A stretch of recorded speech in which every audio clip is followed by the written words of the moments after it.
welcome back to Alice Talks Football, and welcome back to a live Manchester United news and transfer news show where we'll be discussing yesterday's game versus Sociedad, a 1-1 draw, which I will take looking at our team and our lineup going into the game, but I think it was disappointing because I think we're definitely better than Sociedad, and hopefully we beat them in the second leg.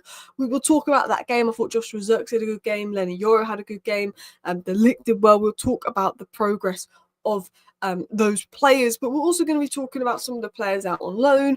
We're going to be talking about Antony. He wants out, Betis want him. 32.5 million sale means that United wouldn't make a loss on Antony, which means then we could sort of replace him and spend money. Could we get that kind of money for Antony? What is the interest? What are people willing to pay for Antony? This whole Mainoo contract situation as well, where a lot of mainstream media are talking about Kobe wanting this money, and he'd go to Chelsea if they gave him this money and this money. And to be honest, I think the media are doing this sort of thing to attack on Mainoo or bring some negativity to Mainoo, because I feel like now that Rashford's out, Mainoo's starting to become that new scapegoat, and I don't like it. I think I'm going to sort of explain this Mainoo story, why it's a joke and why the media are reporting it this way, more I think to attack Mainoo than actual facts. It's agent talk. We'll talk about that. We're going to talk about transfer news, Sesko links, James Trafford links, Mateta links, Hayden Hackney links. Amorim spoke on Zirkzee and how he's doing. He spoke on Delo not crossing to Højlund, some of the issues. There's a few more staff cuts and more. So yeah, in today's video, we're going to be discussing all the latest Manchester United news, updates, and more. If you do enjoy today's live stream, feel free to hit that like button and subscribe down below if you're new. I do a Manchester United live show every day, and then I also do a 10-minute video. So the goal for the channel was a 30 to 40-minute interactive live show with you guys where we talk about the news and get everybody involved. And then also, if you just prefer short, sweet, and snappy news, I like to do a 10-minute video every day, which just rounds up the news into 10 minutes. As well. So let's dive into the news. Let's dive into the information as well. Wouldn't surprise me if it's agent talk. There is a lot of agent talk and rubbish going on at the moment as well. If Chelsea bid over 60 million for Mainoo, I'll drive him to Stamford Bridge myself. Mainoo could be a £100 million player, guys. Just because he's not had the best season with injuries and been misprofiled. Go look at Mainoo versus Liverpool last year. Go look at Mainoo in some of our biggest games last year, and I'll tell you, Mainoo has got potential to be a £100 million player. Seemed an improved performance, but we're still a tough watch. Real Sociedad hardly troubled us. We're annoying because we don't have that quality in attack. That's what's annoying about Manchester United. Now, I want to get into this story. I do want to get into this Antony story, but I think when we talk about Real Sociedad game, we were the better team. We set up better, and we clearly were better. I thought we were better coached. I thought Amorim did well. But where we lack, and this has been an issue all season, particularly under Amorim, now that Amad is out injured, is we don't have the quality in the final third. If you have Amad Diallo in the final third, it's a little bit different. Amad right 10, Zirkzee left 10, and then we just get a striker up top. Then we've got a bit that quality there. But you're absolutely right in the sense of we lack that quality. And I always said I thought our best front three would be Rashford on the left, Amad on the right, and Zirkzee up top. And this was when Ten Hag was in charge. I think, that would have been the best front three under Ruben Amorim. But what happened has happened, and we lack that quality in the final third. We need a left hand, we need a striker. 21 games without a goal for Garnacho, and you can see it, because every time Garnacho gets the ball, he's shooting because he's so desperate to score, and it's frustrating. 19 games without a goal for Højlund, you can see it. We have a lot of the ball. Real Sociedad aren't troubling us, but if we don't have the quality to win the game. People saying Dorgu looks average. I'm just going to say this now. Dorgu has been very good in every game he's played for Manchester United, and he played really well the first 20 minutes of that game. Then he went down with what appeared to be an injury and continued on playing the rest of the match. Dorgu definitely looked leggier towards the end of the match and didn't look as good towards the end of the match. But he started well. I think he was playing for an injury. Dorgu's played, 4 games for United. He's looked good in 3. He unfortunately got sent off in that one, but that's just a mistake. But he was actually good before the red card. I think Dorgu would be a good signing for Manchester United. I think Dorgu didn't have the best second half, but I think he was playing for an injury. If we're really going to start criticising Dorgu after one game where in the second half he was all right, I mean, Dorgu was still better than Delo. Dorgu was still better than Delo yesterday. So I don't get this sort of criticism on Dorgu. Agree with the attack, even on goal. Nice to see Xerxes score, but 8 out of 10 times that shot gets saved. Yeah, it's like, you look at some of the goals we're scoring, and it's not like they're tap-ins as well. A lot of the goals we're scoring outside the box or set pieces. We're not creating those tap-ins for Højlund, which is a big problem as well. Dorgu plays on the front foot. If that Højlund chance was on the left, yeah, he comes in. Yeah, if Dorgu was there, not Dalot, Højlund arguably probably gets a goal as well. Dorgu was a fighter, someone who was willing to hard and press all game long. We need more of this kind of play in Amorim system. Completely agree.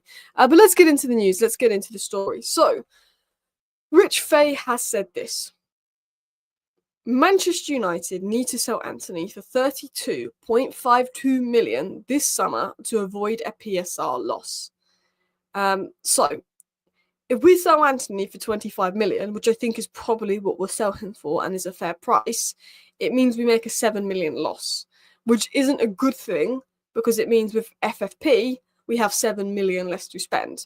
So if Manchester United can sell Antony for 32.52 million, they don't make a loss and they can go out and spend some money and they can go out and bring in an attacker. Now, the way I look at it and the way I look at the situation and everything that Manchester United is in, Marcus Rashford brings in 40 million pure profit. Jadon Sancho is going to go for about 30 million pounds as well. And with Jadon Sancho, again, if that pays off his fee and his loan is gone, and then Antony will get him out for around 30 million pounds, hopefully. And that would be 60 million pounds plus 40 million on Rashford, plus a slight loss on Antony, but you're looking at about 97 million pounds raised if we include the loss on Antony. If we can sell Antony for 30, we've got 30 for Sancho and get 40 for Rashford, that is 100 million, which gives us money to invest in the attack. There's a 60 million release clause on Gyökeres, there's a 60 million release clause on Cunha. We need a brilliant left hand and we need a brilliant striker. I'm not talking young players, I'm not talking players that are raw, we've got enough of that. We need a ready-made striker and we need a ready-made left hand that's going to go into this Manchester United side, and it's going to be Ahmad, new striker, new left hand as the front three. Xerxes is going to be the option that has to fight for his place. Højlund's going to have to fight for his place as well. That's what I want at Manchester United. That's what I want to see. Obviously it's about selling players. Antony's sale of 32.5 million will give Manchester United funds for reinforcement. Rashford 40 million sale will give us funds for reinforcement. We're going to get the money from Sancho as well. If we can sell Antony, if we can sell Marcus Rashford, we've got the funds for reinforcement in attack, which is clearly needed. With Antony's form, if not Baptiste, perhaps another club abroad will pay that much. Yeah, Baptiste, I don't think you get more than £25 million from Baptiste for Antony. But if he continues playing the way he's playing, you could get £32 million from another club abroad. He's still quite young as well. Dorgu and Kenda next season will feed families. I'm excited to see Dorgu Kenda wing-back pairing. I still would like a more experienced wing-back because both Dorgu and Kenda are raw, and also if they get injured, we're going to be low. I personally, the way I see it is, I'd like another wing-back to come in, Kenda, as centre-back, a midfielder that can play in the pivot and progress the ball, a left-hand striker, and even another attacking reinforcement, and even a goalkeeper. I want about 8 players, but if I had to say 5, it's striker, left-hand, pivot DM, wing-back, centre-back. Antony worth 35 million to Betis. Right now it could be, but Betis aren't an easy club to negotiate with. They're not an easy club to negotiate with. They're like Atalanta, so it'd be difficult to get them to pay up. They're like Napoli as well. Potentially we could get another 20 million for Greenwood if he goes for like 50 plus million as well. There's PSG interested in Greenwood. Is the Mainoo Chelsea shout real? I don't think so. We're going to talk about that and why I think it's a bit of a joke, this whole situation as well. Imagine Real Madrid offer 100 million for Antony. Come on, Antony. I don't think they will, considering that half their attackers that are better than Antony can't start for them as well. You need at least 2 centre mids, a ball playing 8, another defensive midfielder. What do you think? Yeah. I mean, Ugarte has generally a good fitness record, so Ugarte and Collier can be more of the ground cover player. And Bruno's probably the best player to go in the pivot next to them. But I think we need another player that's going to play in the pivot next to Ugarte and progress the ball so then Bruno can go into the 10 role. Because look, the way I see it is Mason Mount will be here next season because we're not going to be able to sell him because we need to get 35 million for Mason Mount to not make a loss, and we won't because he's always injured. So we'll have Mason Mount and Xerxes and Bruno as options and Mainoo as 4 options in the 10s. But we'll have hopefully Ahmad, a new lieutenant striker, as the actual options up top. And that having a new DM in will give us, the ability to play Bruno as a 10 if need be. Something tells me Bruno might leave in the summer. Something tells me Bruno might want to leave Manchester United in the summer. And I don't like saying that. Are Madrid coming back in for Dalot? No, because they're definitely going to get Trent, I think. If they don't get Trent, maybe.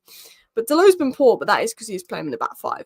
So 32.5 million is what we need to avoid a PSR loss, which means if Manchester United sell Antony for 32.5 million, that means we're going to have funds to spend. So fingers crossed we can get some money. So what do we know on this sort of Antony situation? Real Betis CEO said this. The other day, Antony told me that he wanted to stay another year.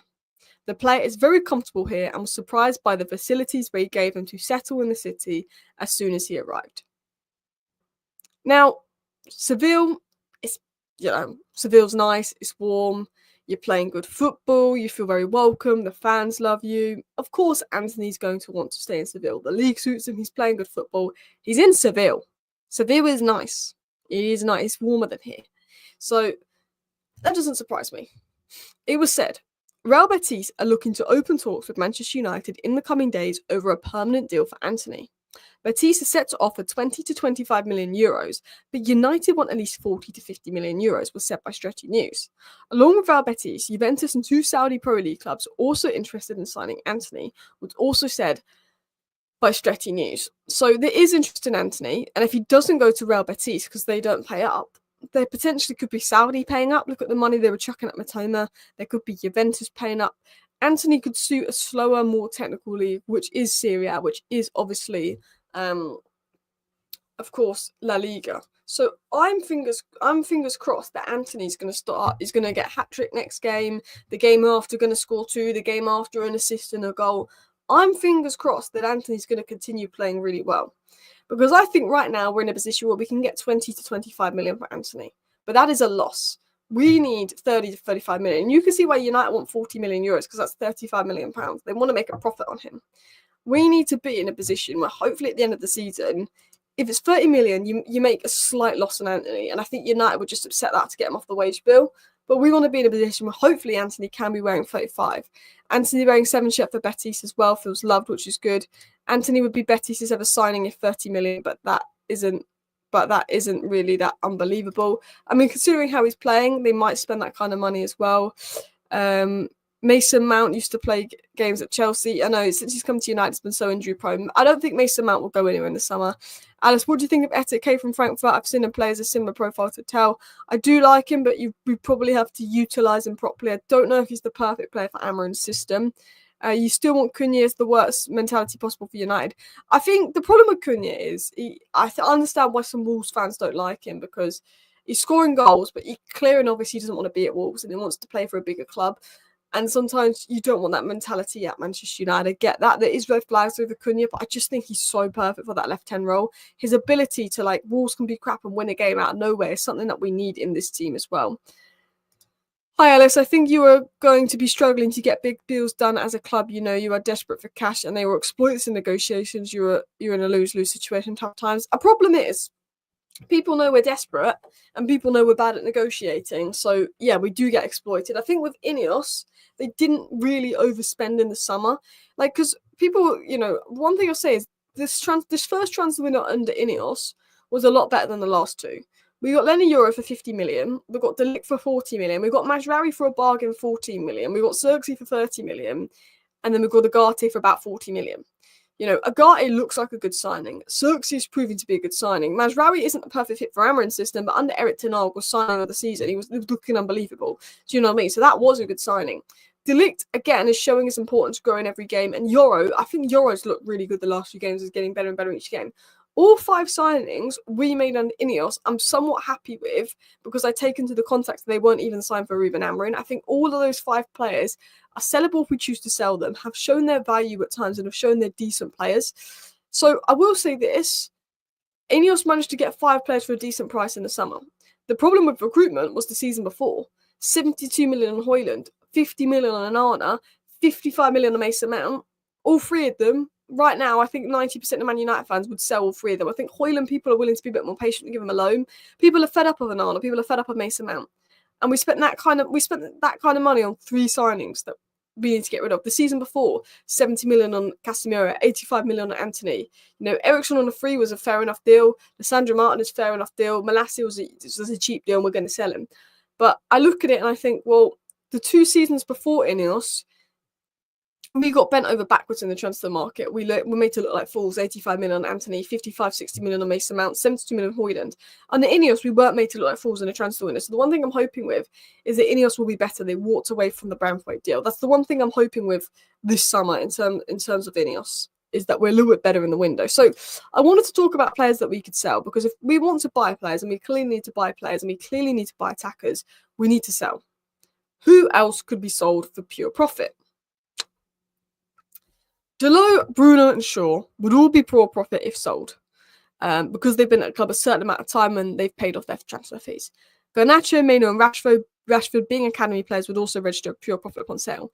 So if we sell any of those players, it's pure profit. If we sell Dalot for 30 million, that's 30 million pure profit. Mason Mount, we need 33 to 35 million.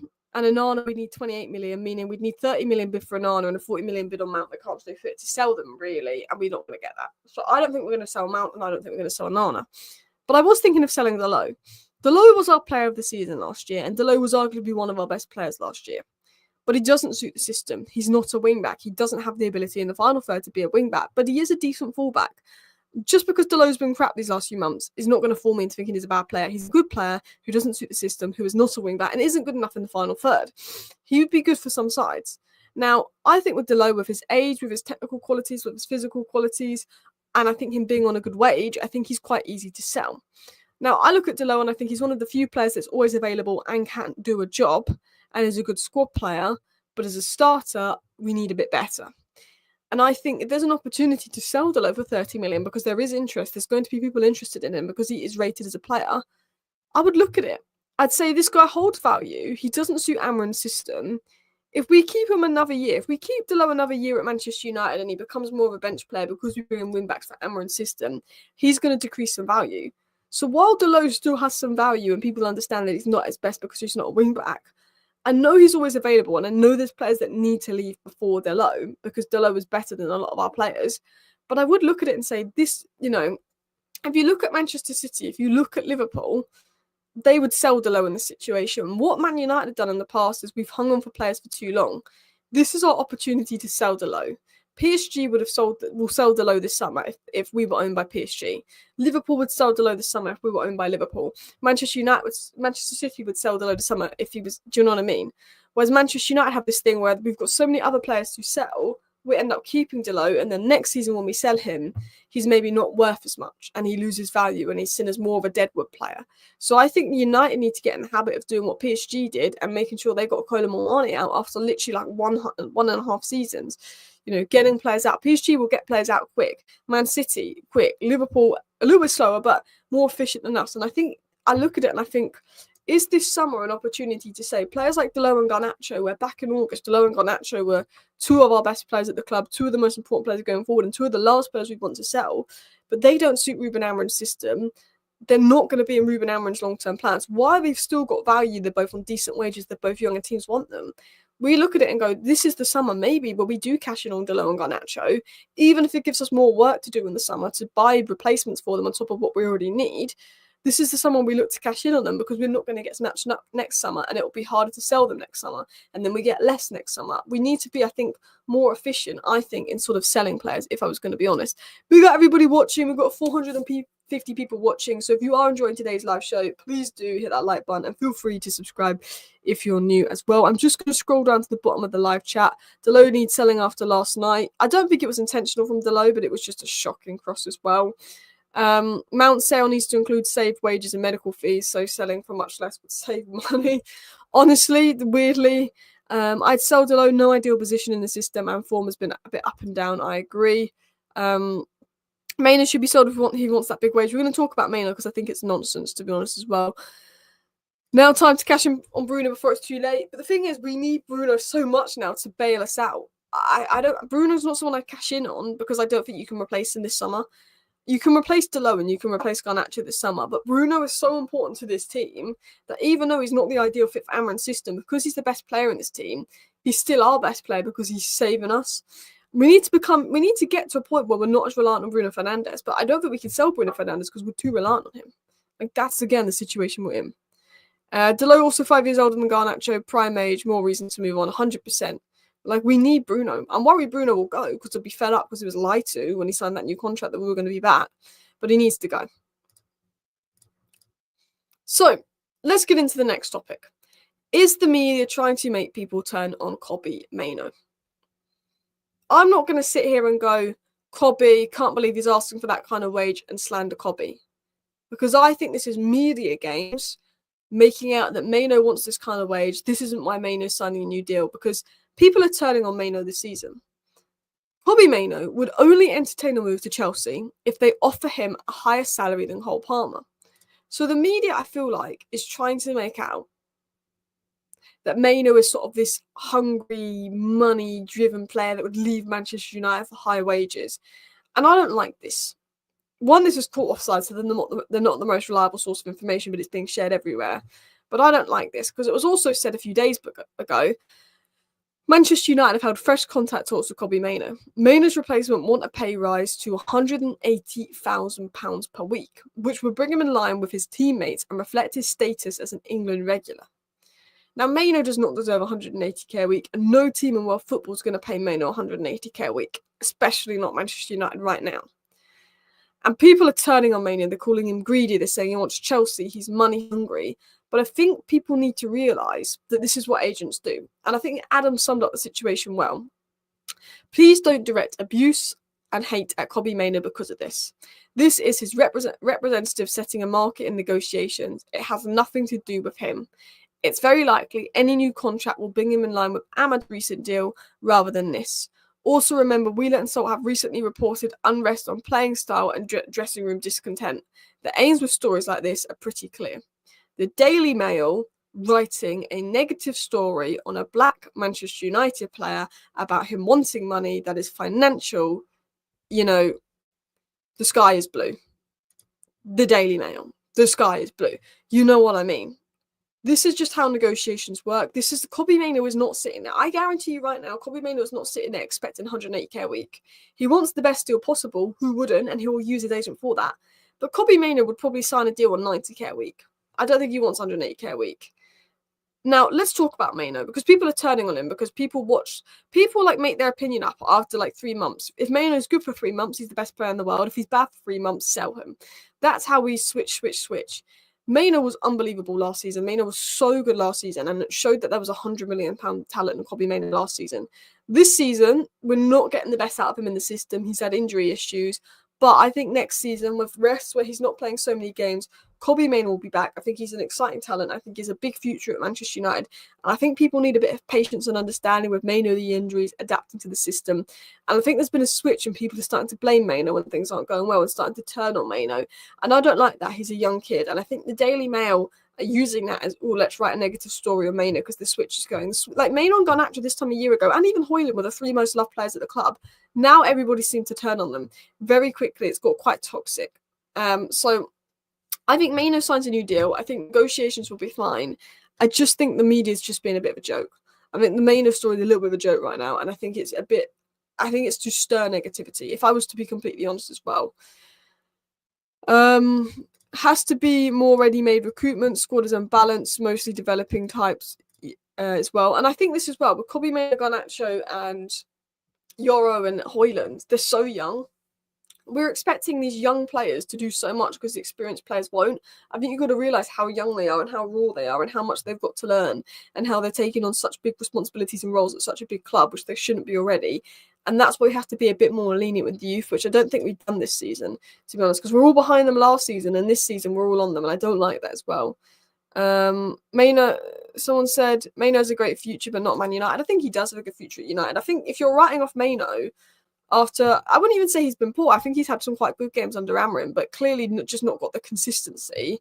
It's ridiculous. Can't sell Mainoo type at his age, that's development stage, need more time to evaluate. I mean, you looked at Mainoo last season in Ten Hag's system in his optimal role and how good he was. There's an unbelievable player there. Unbelievable player there in Kobbie Mainoo. And I think, people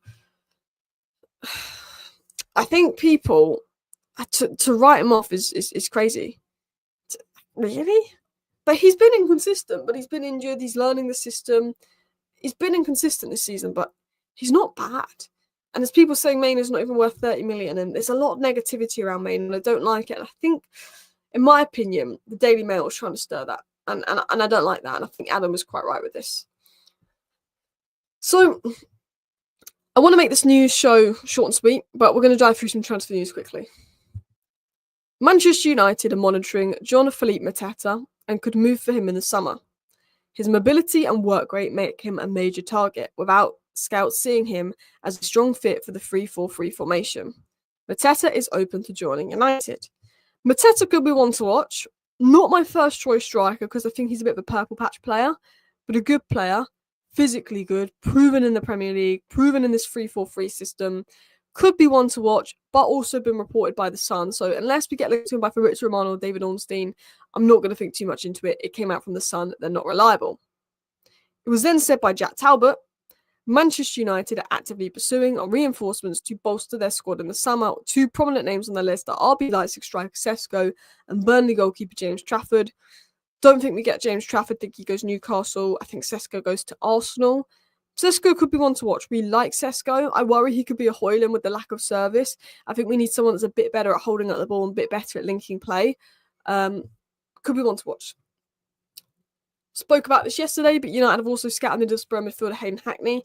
I do think he's ready to make the step up from the Championship. I do think profile-wise, he is what we need in terms of his ability to progress passes. I like Hayden Hackney. Could be one to watch. Alex made a good point here. Biggest concern for me is Mainoo's more suited to pivot in 4-2-3-1 or 4-3-3. Yeah, he's not suited to a double midfield role. And when we take into account buying midfielders, we need someone like Hayden Hackney that could play in a double midfield role that can progress the ball and cover the ground. We need to find the right profiles. I think Hayden Hackney, Stiller, Subamende, I think they're all the sort of players that we need for that pivot role. But I don't know if we get the other two. Edison could be decent, but I think there is limitations with him on the ball, and we already have that with Agate. So that is the transfer news as of today, but I will just update my news feed and see if we've got any transfer news that's come out in the sort of 30 minutes since I've been live. Nothing big transfer-wise has come out. Nothing big. Stat that Sancho's gone 10 games without registering a goal or assist. So just like the other United attackers, Sancho, hey. Just links to Sesko, but again, more linked to Arsenal, more linked to Liverpool. So nothing's come out since I've come live. The transfer news is quite minimal. So let's continue on to the last bit, which is Amorim's comments on players / post-match. So Amorim said this on Xerxes. He said, he is progressing in everything he does. He works hard and he deserves it. And I wanted to just have a little conversation about Joshua Xerxes with you guys because I think he's really come on leaps and bounds lately. And I've personally been really impressed with Xerxes these last 2 months. It's not perfect yet. He's not at his very best yet.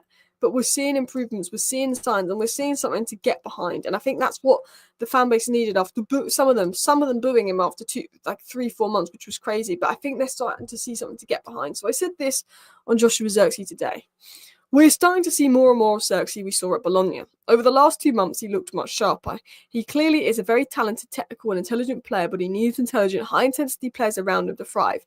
If we build a better team, I can see Xerxes having a career at United. I fully believe that Xerxes is a system player. He's not got that individual brilliance like Bruno Fernandes that can do something out of nothing, a Cole Palmer. Xerxes is more of a Phil Foden in a sense of, I think Phil Foden's a system player, which is why he's crap for England. But Xerxes is probably one of the most system players we have at United. He is one of those where if you surround him with the right players, because of his technical ability, his intelligence, his movements, his little passes, he could be a top player. And you see glimpses of that. He just doesn't have the best players around him. He needs players that play at high intensity because he doesn't have the pace. He needs players that have the intelligence to make those runs because he will find them. And I think that Xerxes, with the right players around him and the right system, is a good player, and I can see why people want him. And you think back in December, he was booed against Newcastle, a new young signing that was misprofiled, trying to adapt to the new league. There was talk of him leaving and looking elsewhere even in January. And, he is 22 years of age when he joined United. He's going to the most physical league in the world, and he hasn't got a run of games. And when Ten Hag played him at striker, Ten Hag wanted him to be a Hoyland-type striker when Xerxes likes to drop deep. So he was misprofiled, new league, tough physicality, he had to adapt to, and he doesn't have that burst of pace. And I think the one thing that Xerxes misses is that burst of pace. But he's slowly starting to look a bit faster, a bit sharper, a bit physically better. He's not the finished article, but he's been our best attacker over the last 2 months, and we're starting to see the quality he can bring. He still needs to bring more quality, but he got a good goal yesterday. He's not going to be a 20-goal season goal scorer, but we're seeing what Xerxes brings, and I was impressed with that. And another player I was impressed with that I tweeted about. Watch this on Mainoo, by the way. I can't show you that because of copyright, but watch that video on Mainoo that I quote tweeted as well, or retweeted as well, because that's where we see the Mainoo quality, the £100 million player. But I wanted to also talk of Lenny Euro. I said this, another good game for Lenny Euro. I said another good game for Lenny Euro today. I see a lot of improvement over the last few games. He's learning and adapting to playing as a wide centre back and a back three. With each match, I can see his intelligence, positional awareness, and overall understanding improving. I fully believe he will be a top player. And again, I'm seeing improvements in Lenny Euro. So Lenny Euro and Xerxes, two of the young players we're bringing in. I'm seeing progress. I'm seeing improvement. It's slow, but we're starting to see it, and I think that's a good sign. As Alex said here, Xerxes would thrive with dynamic, prolific attackers around him. I agree. Would like to see Mount and Xerxes 10s when Mount is back, bring Garnacho from the bench. I do think Mount could bring that intensity a bit more, but as long as we've got that pace in the front line. But Mount staying fit, who knows? He was meant to be back, but I think he had a setback. Let's just get into the final bits of today's show. Ruben Amorim spoke about Dalot not crossing the ball and Højlund's anger. He said, I guess Dalot is not sure that Rasmus has the advantage and thinks he has time to stall.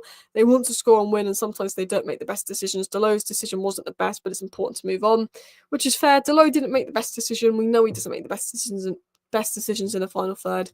And it's just frustrating for Højlund, because I think that would have been Højlund's goal had Dalot delivered the right ball. Højlund made the right run. He did everything right. And then last but not least, Simon Stone did say that 3 senior executives will leave Manchester United this summer, including the person responsible for delivering the latest round of redundancies, which is interesting. People and Transformation Director Annie Hale, Chief Commercial Development Officer James Holroyd, and London-based Director of Partnership Florence Lefay will leave United.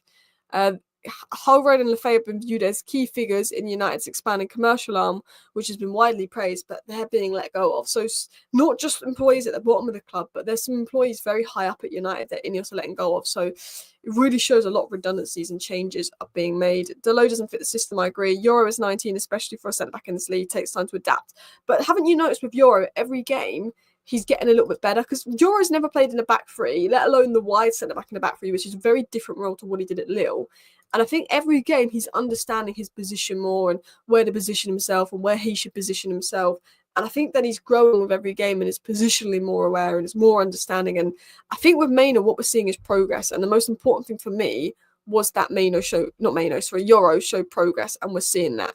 And, you know, people have to be chill with Euro 19. And I think I'm slowly seeing a player in Euro where I think I can see why Real Madrid wanted him. This kid's 19. Remember, this kid's 19. And I'm like, this kid's potential, you know, it's like Højlund. It's really exciting. But listen, people, that is your Manchester United news roundup in about 30 minutes. I wanted to do a live show because I always like to do live shows the morning after a match, so we can actually talk about the match, have a conversation about that, and then also talk about the news. So rather than putting all the news into 10 minutes and condensing it, it's nice to get your opinions and talk about the match a little bit in the live show and have more sort of conversations that are less news-based, more opinion-based. But there will be a 10-minute news show tonight. Unless there's breaking news, then there will be a live show. Thank you everyone for tuning in. Please do hit the like button if you did enjoy today's video. Feel free to subscribe if you're new. See you next time. Bye.